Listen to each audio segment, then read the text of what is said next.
প্রিয় দর্শক, আজকের আমার রেসিপি হচ্ছে নিরামিষ পেঁপের ঘন্ট। কাঁচা পেঁপের এই রেসিপি আপনারা ঘরের সামান্য কিছু উপকরণ দিয়ে খুব সহজে তৈরি করে নিতে পারবেন। ফার্স্টে আমি কাঁচা পেঁপেগুলোকে এভাবে গ্রেট করে নিয়েছি। তারপরে আমি নিয়ে নিয়েছি কাঁচামরিচ কুচি এবং পেঁয়াজ কুচি। তারপরে আমি একটি গরম কড়াইয়ে দিয়ে দিচ্ছি সয়াবিন তেল। তেলের মধ্যে দিয়ে দিচ্ছি গোটা জিরে ফোড়ন। তারপর এটাকে আমি সুন্দরভাবে নেড়ে চেড়ে ভেজে নিব।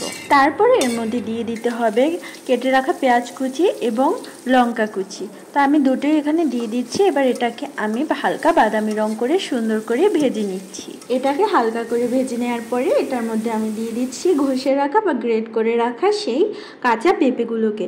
তো আমি এটাকে দিয়ে সুন্দরভাবে নেড়ে চেড়ে মিশিয়ে নিচ্ছি। এবার আমি এর মধ্যে দিয়ে দিচ্ছি লবণ, তারপর দিচ্ছি হলুদ। এবার এটাকে আবার আমি সুন্দরভাবে নেড়ে চেড়ে মিশিয়ে নেব। এবার এটাকে কিছুক্ষণ ঢেকে রাখতে হবে। তারপর যখন এটা থেকে পানি ছাড়া শুরু করবে, ওই পানিটা আমাদের টানিয়ে নিতে হবে হালকা আছে। তারপর এটাকে নামিয়ে নিতে হবে। তারপর একটি পাত্রে আমি একে একে সকল মশলাগুলো দিয়ে দিচ্ছি হলুদ গুঁড়ো, লঙ্কা গুঁড়ো, তারপর জিরের গুঁড়ো, ধনিয়া গুঁড়ো। এবার এটাকে জল দিয়ে সুন্দর করে মশলাটাকে মিশিয়ে নিতে হবে। এভাবে স্মুথ একটা ব্যাটার তৈরি করে নিতে হবে। তারপর নিয়ে নিচ্ছি একটি গরম কড়াই দিয়ে দিচ্ছি পরিমাণ মতো তেল।